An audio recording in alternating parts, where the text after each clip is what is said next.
தரத்தில் சமரசம் இல்லை. ஆரோக்கியத்தில் என்றுமே அக்கறை காட்டும் SVS வழங்குகிறது கேப்பை மாவு மற்றும் கம்பு மாவு. கல்விதான் நம்ம பிள்ளைகளை உயர்த்தும் அப்படிங்கிறத 50-60 ஆண்டுகளுக்கு முன்னாடியே உணர்ந்தவங்க தமிழ் சமூக மக்கள். அதனாலதான் எப்பாடுபட்டாவது நம்ம பிள்ளைகளை படிக்க வச்சிடணும் அப்படிங்கிறதுல தமிழக பெற்றோர்கள் உறுதியாக இருந்தாங்க. நம்ம பிள்ளை படிச்சு நம்மளை காப்பாற்றணும் அப்படிங்கிற அவசியம் கிடையாது, அவங்களுடைய வாழ்க்கையை பார்த்துக்கிட்டோம் அப்படிங்கிற மனநிலையில இருக்கிற பெற்றோர்கள் தமிழ்நாட்டுல ரொம்ப அதிகம். அதுக்காக எந்த தியாகத்தையும் செய்யறதுக்கு அவங்க தயாராகவும் இருந்தாங்க. ஆனா சில குடும்பங்கள்ல பெற்றோர்கள் என்னதான் தியாகம் செஞ்சாலும் என்னதான் பாடுபட்டாலும் அவங்களுடைய குடும்ப சூழல் ஒரு கட்டத்துக்கு மேல அவங்களுடைய பிள்ளைகளுக்கு சரியான கல்வியை கொடுக்க விடாம செஞ்சிருது. அப்படிப்பட்ட குடும்பங்கள்ல இருந்து வர பிள்ளைகள் ஏதோ ஒரு கட்டத்துல படிப்பை நிறுத்திட்டு வேலைக்கு போலாம் அப்படின்னு முடிவெடுக்கிற அந்த தருணத்துல அவங்கள கண்டுபிடிச்சு நாங்க உங்களுக்கு படிப்பை தரோம் அப்படின்னு சொல்லி அவங்களுக்கு படிப்பை கொடுத்து அதோட சேர்ந்து ஸ்கில்ஸையும் கொடுத்து சமூகத்தில் எப்படி தலை நிமிர்ந்து நடக்கணும் அப்படிங்கிறதையும் கத்து கொடுத்து அவங்களை இன்னைக்கு ஒரு பெரிய இடத்துல உட்கார வச்சிருக்காங்க அகரம் ஃபவுண்டேஷன். நடிகர் சூர்யானுடைய முன்னெடுப்புல கடந்த 15 ஆண்டுகள்ல 5000 இருந்து 6000 மாணவர்களுக்கு கல்வியை கொடுத்து அவங்களுடைய குடும்பங்களையும் உயர்த்தி இருக்காங்க. இப்படிப்பட்ட உன்னதமான பயணம் எப்படி சாத்தியப்பட்டுச்சு, விதை எப்படி மரமாகி கிளை பரப்புச்சு அப்படிங்கிறத அகரம் மூலமாக பயனடைந்த மாணவர்கள்கிட்டே நம்ம கேட்டு தெரிஞ்சுக்க போறோம். வாங்க போகலாம். அகரம் ஃபவுண்டேஷன் மூலமாக ஏராளமான மாணவர்களுக்கு கல்வி கிடைச்சிருக்கு. அதுல பயன்பெற்ற மாணவர்களோட இப்ப நம்ம கொஞ்சம் இன்ட்ராக்ட் பண்ண இருக்கிறோம். நம்மளோட ஒரு மாணவர் இருக்காரு, அவர்கிட்ட அவருடைய அகரத்தோட சேர்ந்த இந்த பயணம் பற்றி நம்ம கேட்டு தெரிஞ்சுக்கலாம். உங்க பேர் என்ன? தீபக். எந்த ஊர் நீங்க? திண்டிவனம் சார். திண்டிவனம். எப்போ அகரத்தோட நீங்க இணைஞ்சீங்க? அகரம் உங்களை தேடி வந்தாங்களா, நீங்க அகரம் தேடி? நான் தான் அகரம் தேடி இருக்கோம். 24. ஊர்ல அப்பா அம்மா எல்லாம் என்ன பண்றாங்க? அம்மா இல்ல, அப்பா வந்து கூலி வேலை செய்யறாரு, டீ மாஸ்டரா இருக்காரு. அம்மா 10th படிக்கும் போது இறந்துட்டாங்க. அதுக்கப்புறமா உங்களுக்கு படிக்கிறது அப்படிங்கிறது எப்படி? படிக்கிறது அப்பாவுக்கும் உடம்பு சரியில்லை, அவரு கூலி வேலை தான் செய்யறாரு. அவரும் 12th படிக்க வேண்டாம், நீ வேலைக்கு போ அப்படின்னாரு. நான் 11th 12th கவர்மெண்ட் ஸ்கூல்னால நான் அடம்பிடிச்சு 11th 12th படிச்சு முடிச்சிட்டேன். எப்படியோ நீங்களே அடம்பிடிச்சு படிச்சு முடிச்சிட்டேன். அதுமாதிரி காலேஜ் படிக்க பணம் தேவைன்னு தெரியும், அதனால நான் 3 மாசம் வேலைக்கு போயிட்டு இருந்தேன். அப்புறம் அப்பாட்ட கேட்டேன், காலேஜ் சேர்த்து விடுப்பா, அட்லீஸ்ட் கவர்மெண்ட் காலேஜ் ஆச்சு எல்லாம் சேர்த்து விடுப்பா அப்படின்னு கேட்டேன். அவரால் முடியாது, கூலி வேலை செய்ய முடியாது, எப்பவுமே கடன் அதிகமா இருக்கு, அக்காவுக்கு கல்யாண செலவு அதிகமா இருக்கு, அம்மாவோட ட்ரீட்மெண்ட் செலவான கடன் அதிகமா இருக்கு, அதனால படிக்க முடியாது அப்படின்னு சொல்லிட்டாங்க. நீங்க அம்மா இறந்ததுக்கு பிறகு 11th 12th படிச்சீங்கன்னு சொன்னீங்க இல்லையா, அது படிக்கிறது அவ்வளவு ஈஸியா இருந்துச்சா? அது கஷ்டமா இருந்துச்சு. அப்பா சண்டை போடுவார் என்கிட்ட, குடிச்சிட்டு வந்து. நான் சில டைம்ல ஃப்ரெண்ட் வீட்டுல தங்கியிருக்கேன். என் வீட்டுல இருக்க மாட்டேன், ஃப்ரெண்ட் வீட்டுல தங்கியிருப்பேன். என் ஃப்ரெண்டு ஒருத்தன் தங்க வச்சு. அப்போ உணவுக்குலாம் என்ன பண்ணுவீங்க? ஃப்ரெண்டு வீட்லயே தருவாங்க. அவங்க தருவாங்க. காலையில மட்டும் சாப்பிட மாட்டேன், மதியம் சத்துணவு போடுவாங்க ஸ்கூல்ல, அது சாப்பிடுவேன். ஈவினிங் மட்டும் ஃப்ரெண்ட் வீட்டுல சாப்பிடுவேன். காலையில சாப்பிட மாட்டீங்க? காலையில சாப்பிட மாட்டேன், சத்துணவு மட்டும் தான் உங்களுடைய? மதியம் மொத்தம் சத்துணவு எல்லாம் ஃப்ரெண்ட்ஸ் கூட அப்படியே சாப்பிடுவேன். அரசாங்க பள்ளியில படிச்சிருக்கீங்க. சோ அப்புறம் 12th முடிச்சதுக்கு அப்புறமா உங்களால அடுத்ததாக கல்லூரிக்கு போக முடியல. அப்பா வந்து வேலைக்கு தான் போக சொல்லிட்டேன் சார். நானும் ஒரு ஃப்ரெண்டு மூலமா சேர்ந்து ஒரு ஃபேன்சி ஸ்டோருக்கு வேலைக்கு போயிட்டு. அப்பா வந்து கஷ்டப்படுறாரு, ஆனா உதவி செய்யறதுக்கு உறவினர்கள் யாரும் இல்லையா? இல்ல, அப்பாவும் லவ் மேரேஜ், அதனால சப்போர்ட் எதுவும் கிடையாது. இரண்டு குடும்பங்களையும் சப்போர்ட் கிடையாது, எதுவுமே இல்ல. 12th எவ்வளவு மார்க் எடுத்தீங்க? 465. அக்காவுக்கு மேரேஜ் ஆயிடுச்சு, அவங்க அப்படி போயிட்டாங்க. நானும் அப்பா மட்டும்தான், ஆனா எந்த சப்போர்ட்டும் இல்ல. அதனால நீ வேலைக்கு போடா, படிக்க முடியாது அப்படின்னு சொல்லிட்டாரு. நான் அதுக்கப்புறம் நான் வேலைக்கு தான் போயிட்டு இருந்தேன். வேலைக்கு போனீங்களா? வேலைக்கு ஃபேன்சி ஸ்டோர்ல. ஆனா அதே நேரத்துல படிக்கணும் அப்படிங்கிற ஆர்வம் இருந்துச்சு. அதுக்கு ஏதாவது முயற்சி பண்ணீங்களா? யார்கிட்ட கேட்டீங்களா? யார்கிட்ட நான் கேட்கல. எங்க ஸ்டார்ட் மட்டும் சொல்லி வச்சிருந்தேன், ஸ்கூல் ஸ்டார்ட் 12th படிச்சு ஸ்டார்ட். அவர் தான் சொன்னாங்க, சிங்கிள் பேரண்ட் தான்டா, இது மாதிரி அகரம் ஃபவுண்டேஷன் ஒன்று இருக்குல்ல, தெரியுமான்னு கேட்டாரு. உங்க ஸ்கூல் டீச்சர் தான் அகரம் பத்தி தெரியும் உங்களுக்கு? எனக்கு அகரம் பத்தி தெரியும், ஆனா எப்படி அப்ளை பண்ணி எப்படி வரதுன்னு எனக்கு தெரியாது. சார் தான் சொன்னார், இது மாதிரி நீ உனக்கு சிச்சுவேஷன் எழுதி போடுறா, இது அக்காவுக்கு கல்யாண செலவு அது மாதிரி எழுதி போடுறா, உங்களுக்கு கிடைக்குன்னு சொன்னாரு. கொரியர் போட்டேன், அது மாதிரி அவர் அட்ரஸ் அனுப்பிச்சு விட்டாரு, கொரியர் போட்டேன். அப்புறம் ஒரு 2 days கழிச்சு திரும்ப கால் பண்ணாங்க, இது மாதிரி அகரம் கால் பண்ணாங்களா? ஆமா அப்பா கால் பண்ணாங்க. சரி, நீங்க RIC பூந்தமல்லி காலேஜ் ராஜ்யம் இன்ஜினியரிங் காலேஜ் செலக்ட் ஆயிட்டீங்க, இதுமாதிரி கெமிக்கல் டிபார்ட்மெண்ட் கொடுத்துருக்காங்க, ஓகேவா சேரதுக்கு அப்படின்னு. சரி ஓகேதான் அப்படின்னு சொன்னேன். சோ அப்படிதான் வந்து உங்களுக்கு கல்லூரி பயணம் திரும்பியும் தொடங்குது. இப்ப கல்லூரியில இருக்கிற என்ன மாதிரியான செலவுகள்லாம் அகரம் பாத்துக்கிறாங்க? அவங்க வந்து ஹாஸ்டல் ஃபீஸ் அவங்க கட்டிடுவாங்க, எக்ஸாம் ஃபீஸ் அவங்க கட்டிடுவாங்க, அப்ப காலேஜ் ஃபீஸ் எல்லாமே கட்டிடுவாங்க. மாசம் 500 ரூபாய் மட்டும் போடுறாங்க ஸ்காலர்ஷிப் மாதிரி. உங்களுக்கு அது வந்து சோப்பு அது மாதிரி அதிரே செலவுகள்லாம் கொடுக்குறாங்க. இப்ப நீங்க ஹாஸ்டல்ல இருந்து படிச்சுட்டு இருக்கீங்க. அப்பா எங்க இருக்காரு? அப்பாவும் சென்னையில தான் இருக்காரு, ஒரு பொட்டிக்கல வேலை செஞ்சுட்டு இருக்காரு. அப்பா வேலை பார்த்துட்டு இருக்காரு. அப்பாவை போய் பாக்குறீங்களா? அதான் சொன்னாரு, சரி என்னால படிக்க முடியல, இப்ப அகரம் ஃபவுண்டேஷன் சூர்யா என்ன படிக்க வைக்கிறாரு, ஒழுங்கா படிச்சு 4 வருஷம் ஒழுங்கா படிச்சு நல்ல வேலைக்கு போனா அதுவே எனக்கு போதும், நீ என்ன பாத்துக்க தேவையில்ல, நானும் பாத்துக்கிறேன். ஆனா வேலைக்கு போயிட்டுனா அவர் உட்கார வச்சு நான் வேலைக்கு போய் அவருக்கு நான் சாப்பாடு போடுவேன். ஒருவேளை அகரம்க்கு வராம இருந்தா உங்க லைஃப் என்ன? அகரம் வராம இருந்தா நான் கூலி வேலை செஞ்சுட்டு இருப்பேன், மளிகை கடையில ஃபேன்சி வேலை பார்த்திருப்பேன், படிச்சிருக்க மாட்டேன் கண்டிப்பா. வாழ்த்துக்கள் தம்பி உங்களோட வாழ்க்கை. அகரம் ஃபவுண்டேஷனுடைய முகமாக சூர்யா இருக்காரு அப்படிங்கிறது எல்லாருக்குமே தெரிஞ்சதுதான். ஆனா அதுக்கு பின்னாடி ஏராளமானவர்கள் இந்த அகரம் ஃபவுண்டேஷனும் அதன் மூலமாக மாணவர்களும் கல்வி கற்கணும் அப்படிங்கிற ஆர்வத்தோட அதுக்கு உதவி பண்ணிக்கிட்டு இருக்காங்க. அப்படி உதவி பண்ண ஒரு குடும்பத்தை தான் நம்ம இப்போ வந்து பேச போறோம். உங்க பேர் என்ன, எங்க இருந்து வரீங்க? என் பேர் யோகலட்சுமி, நான் முகப்பேர்ல இருந்து வரேன். நான் வந்து தேனி. நான் வந்து ஒரு கஷ்டப்பட்டு தான் படித்தேன். ஃபீஸ் கட்டாமல் நிறைய வாட்டி வெளியெல்லாம் இருக்கும். அதனால அதோட பர்த் வந்து எங்களுக்கு தெரியும். அதனாலதான் இந்த மாதிரி எங்களால் முடிஞ்சது, நாங்க ரொம்ப பண்ணாட்டையும் எங்களால் என்ன முடியுதோ அது வந்து நாங்க டொனேட் பண்றோம். இப்போ நம்மளோட ஒரு மாணவியும் அவருடைய தந்தையும் இருக்காரு, அவங்களோட நம்ம பேசலாம். வணக்கம், உங்க பேர் என்ன? வணக்கம், என்னோட பேர் சுஷ்மிதா. நான் அகரம்ல வந்து 2020 படிச்சு 23 முடிச்ச ஒரு ஸ்டூடெண்ட். இப்போ வந்து படிச்சு முடிச்சுட்டு நான் ஒரு ஐடில ஒர்க் பண்ணிட்டு இருந்தேன். அண்ட் அகெயின் இப்போ என்னோட ஹையர் ஸ்டடீஸ் நான் MBA பண்ணிட்டு இருக்கேன். அப்பா வந்து நெசவு தொழில் பண்றாங்க, அம்மாவுமே அதுதான். ஃபேமிலியில ரொம்ப எப்படி சொல்றது, அடுத்த ஸ்டேஜ் வந்து படிக்க வைக்க முடியாது அப்படின்ற ஒரு சுச்சுவேஷன். அப்போ வந்து என்னோட ஸ்கூல் சீனியர் வந்து அகரம் ஃபவுண்டேஷன்ல படிக்கிறாங்கன்னு எனக்கு இன்ஃபார்ம் பண்ணதுனால அவங்க மூலியமா நான் அகரம்னு ஒரு படிப்புக்கான ஒரு களம் இருக்கு அப்படின்றத வந்து தெரிஞ்சுக்கிட்டு அப்புறம் வந்து ப்ராப்பரான ஒரு வேல வந்து அகரம்க்கு அப்ளை பண்ணி செலக்ட் ஆகி நான் காலேஜ்ல இப்ப BCA டிகிரி முடிச்சிருக்கேன் அகரம் மூலியமா. திருவண்ணாமலை மாவட்டம் செய்யாறு வட்டம் கொருக்காத்தூர்ன்ற ஒரு குக்கிராமத்துல நாங்க பிறந்து வளர்ந்ததெல்லாம். எங்க குடும்பத்துல வந்து படிப்புன்றது எங்க தலைமுறையில கிடையாது. என் தலைமுறையில எங்க அப்பா அம்மா எல்லாம் என்ன படிக்க வைக்கல. நாங்க வீவிங் தொழில் செய்யறோம், பட்டு கைத்தறி நெசவு செய்யறோம். எங்களுக்கு மினிமம் வந்து ஒரு 6000-7000 தான் மாச வருமானமே கிடைக்கும். ஒரு சேலைக்கு 2000 ரூபாய் தான் பட்டு சேலை. தொழில் ரொம்ப நலிவடைஞ்ச காலம் கொரோனா பீரியட்ல படிப்பு இவங்க +2 முடிச்சாங்க. அப்பெல்லாம் படிக்க வைக்கிறதுன்றது எட்டாக்கணி. ஆனா இந்த சூர்யா அகரம் ஃபவுண்டேஷன்ன்றது வந்து ஒரு வரப்பிரசாதம். ஃபர்ஸ்ட் கிராஜுவேட்டுக்கு ரொம்ப முக்கியத்துவம் தராங்க. ரெண்டாவது அப்பா அம்மா இல்லாத பசங்களுக்கு ரொம்ப முக்கியத்துவம் தராங்க. அவங்க வந்து மார்க் அடிப்படையில பசங்களை செலக்ட் பண்றது இல்ல. 500 எடுத்த மார்க்குக்கும் சீட்டு தராங்க, 200 எடுத்த பசங்களுக்கும் சீட்டு தராங்க. அவங்களுடைய நோக்கம் வந்து ஃபர்ஸ்ட் கிராஜுவேட்டி ஏழு நிலையில பசங்க முன்னேறணும். சூர்யா இந்த கல்வி குடும்பத்துல எங்க குடும்பத்துல டிகிரின்ற வாய்ப்புக்கே இடமே கிடையாது. அகரம் ஃபவுண்டேஷன் மூலமாக கல்வி கற்று இன்னைக்கு ஒரு நல்ல நிலைமையில இருக்கிற மாணவி கலைச்செல்வியோட நம்ம பேச இருக்கிறோம். வணக்கம்மா, நீங்க எந்த ஊர்ல இருந்து வரீங்க? நாங்க சிதம்பரத்துல இருந்து வரோம். அப்பா அம்மா இருக்காங்க, பட் எங்களை பார்த்துக்கல. அப்பா வேற மேரேஜ் பண்ணிக்கிட்டாங்க. எங்களை சின்ன வயசுல இருந்து எங்க பாட்டி தான் வளர்த்தாங்க. அவங்க தான் எங்களை ஸ்கூலும் படிக்க வச்சாங்க. என்னையும் என் தம்பி எங்க அக்கா எல்லாருமே அவங்க தான் பார்த்துக்கிட்டாங்க. நான் அப்புறம் 12th படிக்கும்போது எங்க ஸ்கூல்ல சொன்னாங்க, ப்ரேயர் நடக்கும்போது சொன்னாங்க, மேம் வந்து இது மாதிரி அகரம் ஃபவுண்டேஷன்ல இருக்கு. எங்க வீட்டுல நான் போய் சொன்னதுக்கு என்ன சொன்னாங்கன்னா, இதெல்லாம் சும்மாவா இருக்கும், அதெல்லாம் படிக்க வைக்க மாட்டாங்க, எவ்வளவு பேர் அவங்க படிக்க வைப்பாங்க அப்படிலாம் சொன்னாங்க. அதுக்கு இந்த அப்ளிகேஷன் ஃபார்ம் ஃபில் பண்றதுக்கு ஜெராக்ஸ் எல்லாம் வேணும். நான் எங்க வீட்ல இருந்து தெரியாம எடுத்துட்டு வந்து கொடுத்து மேம் கிட்ட சொல்லி பண்ணிடுங்க, வந்தா பாத்துக்கலாம், வரலாட்டி பாத்துக்கலாம், ஏதோ இருக்கட்டும் பரவாயில்ல அப்படி சொல்லி பண்ண சொல்லிட்டேன். இன்டர்வியூக்காக வர சொன்னாங்க. அப்ப வந்து எங்க வீட்டுல கூட்டே போக மாட்டேன் சொல்லிட்டாங்க. ஏன் அப்படி சொன்னாங்க? இது கிடைக்காது நம்மளுக்கு அப்படின்ற மாதிரி சொன்னாங்க. எல்லாரும் பக்கத்து வீட்டுக்காரங்க கிடைக்காது, அது எப்படி உனக்கு கிடைக்கும் அப்படிலாம் சொன்னாங்க. ஆனா நான் அடம் பிடிச்ச அழுதேன். ஒரு நாள் ஃபுல்லா சாப்பிடாம இருந்தேன். எனக்கு கூட்டிட்டே போகணும், நீங்க இன்டர்வியூ கூட்டிட்டே போகணும். பெண் பிள்ளை அப்படிங்கறனால படிக்க வைக்க யோசிச்சாங்களா? இல்ல, நான் தான் ஃபர்ஸ்ட் கிராஜுவேட். இருந்தாலும் அப்படிலாம் யோசிக்கல. இது கிடைக்காது, எதுக்கு வேஸ்டா போய்கிட்டு, செலவு தானே அப்படின்றதுக்காக கூட்டு போமான்னு சொன்னாங்க. நான் அழுதேன். எல்லாத்தையும் எனக்கு கூட்டிட்டு தான் போகணும் அப்படின்னு சொல்லி நான் புலம்புனேன். பக்கத்து வீட்டு அண்ணா தான் பாட்டி கிட்ட சொன்னாங்க. அவங்க படிச்சிருக்கன்றதுனால அவங்க சொன்னாங்க. அதனால எங்க பாட்டி கேட்டுக்கிட்டாங்க. நாங்க நைட்டு கிளம்பி அதுக்கப்புறம் இன்டர்வியூக்கு வந்தோம். ஜூலை வந்துருச்சு, எல்லாரும் காலேஜ் போக ஆரம்பிச்சிட்டாங்க. கிடைக்காது போல, அதனாலதான் நம்ம கூப்பிடலாம் நானும் நினைச்சிருந்தேன். ஒரு நாள் பார்த்து எங்க பாட்டி போனுக்கு தான் பண்ணாங்க. பண்ணி இதுமாதிரி ராஜலட்சுமி இன்ஜினியரிங் காலேஜ்ல கிடைச்சிருக்கு, 4 கோர்ஸ் கொடுத்தாங்க, நீங்க சூஸ் பண்ணி படிச்சுக்கங்கன்னு சொன்னாங்க. அப்புறம் அட்மிஷன் போட வாங்க அப்படி சொன்னது ரொம்ப சந்தோஷமாயிடுச்சு. பயோமெடிக்கல் படிச்சிட்டு இருக்கீங்க, எத்தனாவது வருஷம் படிக்கிறீங்க? செகண்ட் இயர் படிச்சுட்டு. பாட்டி ரொம்ப சந்தோஷப்படுறாங்க. நல்லா படிமா, படிச்சு முடிச்சுட்டு ஒரு வேலைக்கு போயிட்டு நீ தான் உன் தம்பியை படிக்க வைக்கணும். என் பேர் சிவசக்தி, நான் பெரம்பலூர் டிஸ்ட்ரிக்ட்ல இருந்து வரேன். அப்பா வந்து நான் 4th படிக்கும் போது இறந்துட்டாங்க. காக்காவளுக்கு வந்து இறந்துட்டாங்க. அம்மா அன்னில இருந்து கூலி வேலை 150 ரூபாய் கூலி வேலை செஞ்சுதான் என்னை படிக்க வச்சுட்டு இருக்காங்க. எனக்கு ஒரு தம்பி இருக்காரு. 2 பேரும் நாங்க கவர்மெண்ட் ஸ்கூல்ல தான் படிச்சோம். +2 முடிச்சுட்டு எனக்கு எந்த ஐடியாவும் இல்லை அடுத்து நாங்களை படிக்க வைப்பாங்களா என்னன்னே அந்த ஒரு சிச்சுவேஷன். அம்மாட்ட கேட்டீங்களா? படிக்கணும்னு சொன்னீங்களா? படிக்கணும்னு சொன்னேன். அம்மா வந்து அப்ப அந்த அளவுக்கு எதுவும் சொல்லலை. பார்த்துக்கலாம், நீ +2 முடியும் முதல்ல அப்படின்னு சொன்னாங்க.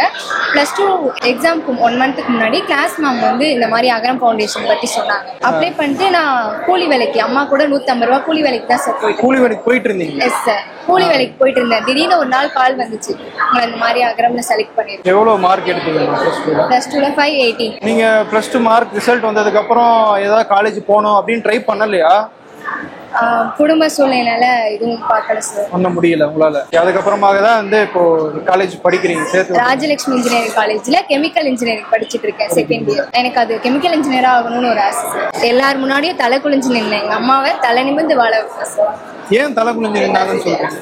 அப்பா இறந்ததுக்கு அப்புறம் நாங்க என்னையும் தம்பியும் ஹாஸ்டல்ல சேர்த்துட்டாங்க. ஹாஸ்டல்ல சேர்த்துட்டு ஊர்லாம் ஒரு மாதிரி பேசினாங்க.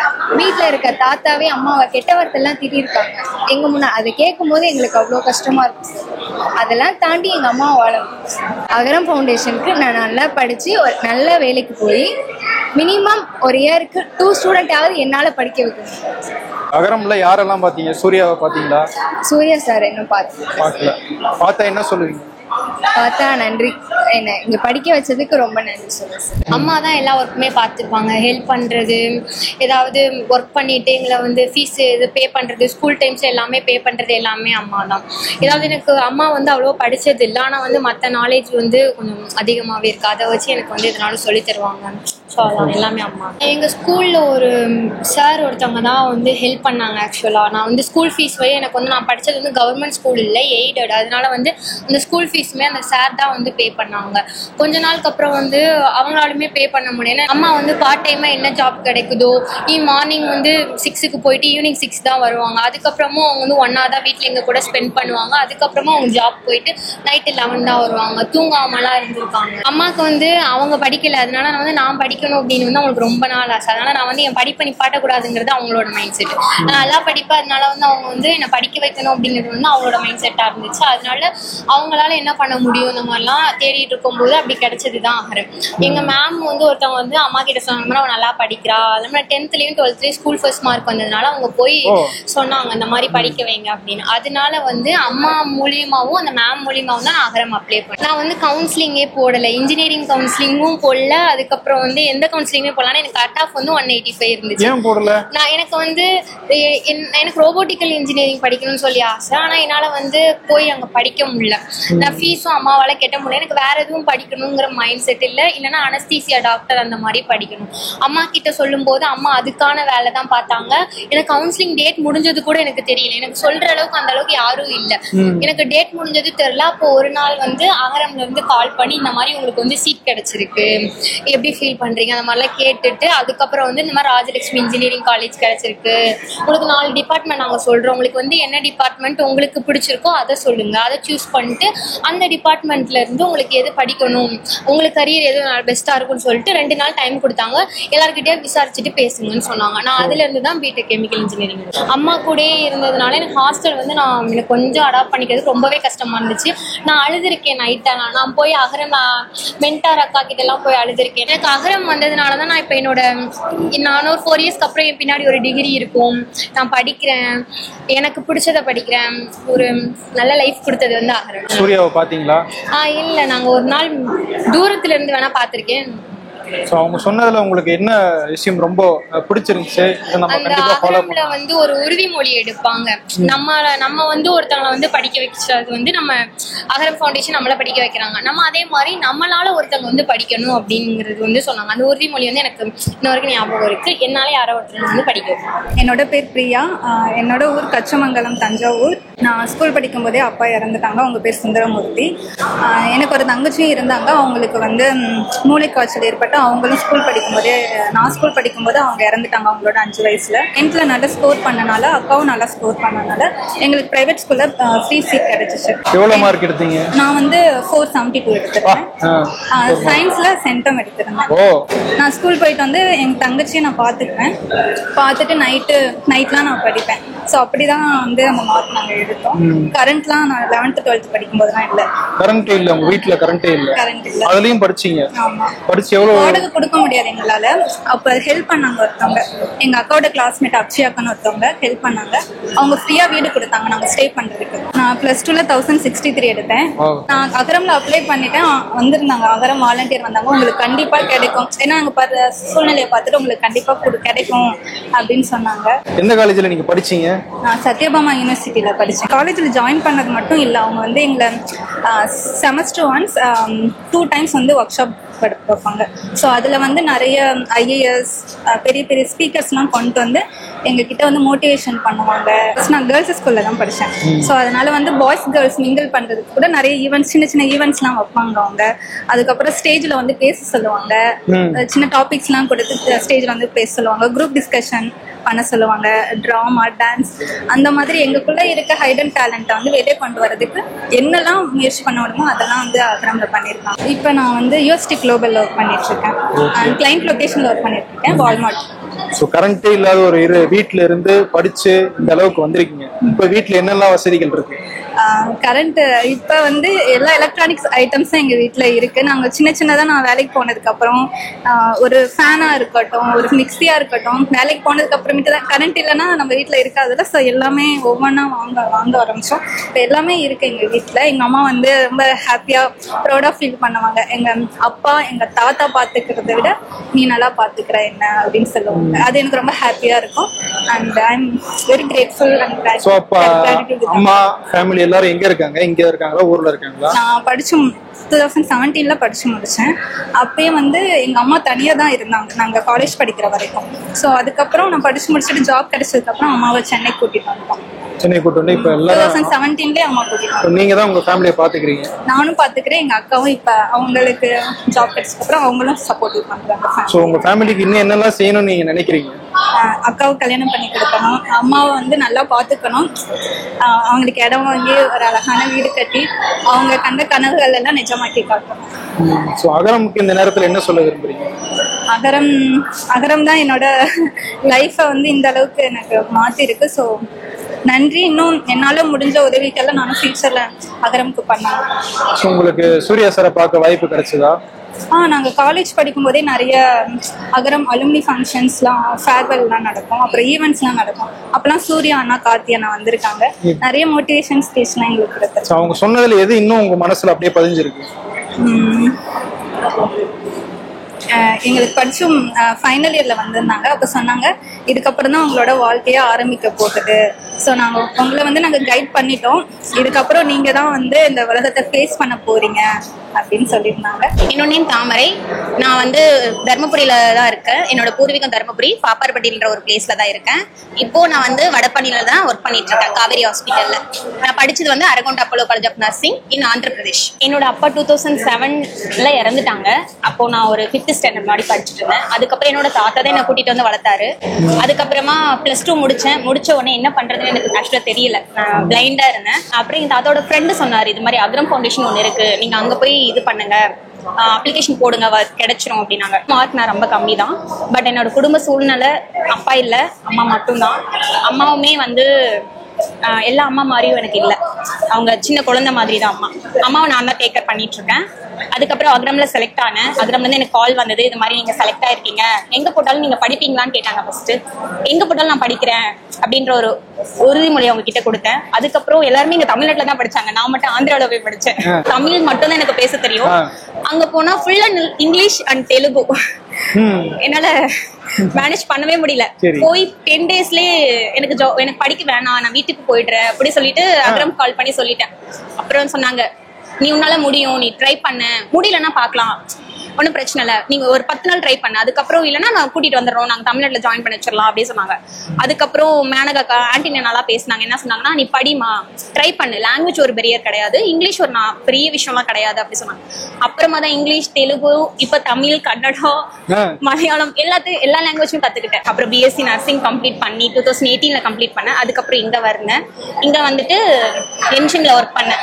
அப்புறம் எம்ஜிஎம்ல ஒர்க் பண்ணி, அதுக்கப்புறம் ரீலாவில் ஒர்க் பண்ணி, இப்போ ஃபோர்ட்டிஸ்ல ஒர்க் பண்ணி, இப்போ காவேரியில ஒர்க் பண்ணிட்டு இருக்கேன். சீனியர் ஸ்டாஃபா ஒர்க் பண்ணிட்டு இருக்கேன். இப்போ இன்சார்ஜ் லெவல்ல ஒர்க் பண்ணிட்டு இருக்கேன். ஆனா எனக்கு சேலரியும் நல்ல பேக்கேஜ் இருக்கு.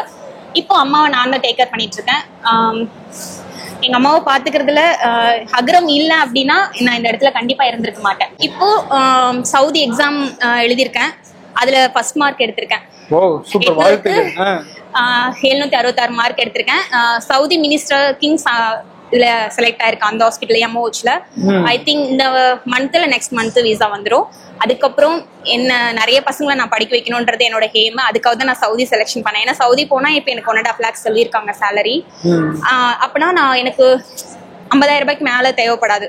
மந்த்லி வந்து 20,000 எனக்கு என்ன மித்த சேலரி எல்லாமே எங்க தம்பி தாங்க எங்களுக்கு படிக்க வைக்கிறதுக்காக பயன்படுறதுக்காக யூஸ் பண்ணிட்டு இருக்கேன். என்னோட மாமாங்க 4 பேர் இருக்காங்க எங்க அம்மா கூட பிறந்தவங்க. ஆனா அவங்க எல்லாருமே எனக்கு கை விட்டுட்டாங்க. என்னோட ஸ்டடீஸ் மட்டும் தான் இப்போ எனக்கு கை கொடுத்து இப்போ இந்த இடத்துல வந்து எங்க அம்மா தனியா வீட்டுல இருந்து கூட்டிட்டு வந்துட்டேன். 2022லயே கூட்டிட்டு வந்துட்டு தனியா ஒரு வீடு எடுத்து ஒரு வாடகை கொடுத்துட்டு லைஃப் தனியா ரன் பண்ணிட்டு இருக்கேன். 91 ஆண்டுகள் பாரம்பரியம், 5 தலைமுறைகளாக மக்களின் நம்பிக்கையை பெற்ற எஸ்பிஎஸ். ஆரோக்கியமான காலை உணவுக்கு எஸ்பிஎஸ் வழங்கும் கேப்பை மாவு மற்றும் கம்பு மாவு. இன்றே கேட்டு வாங்குங்கள்.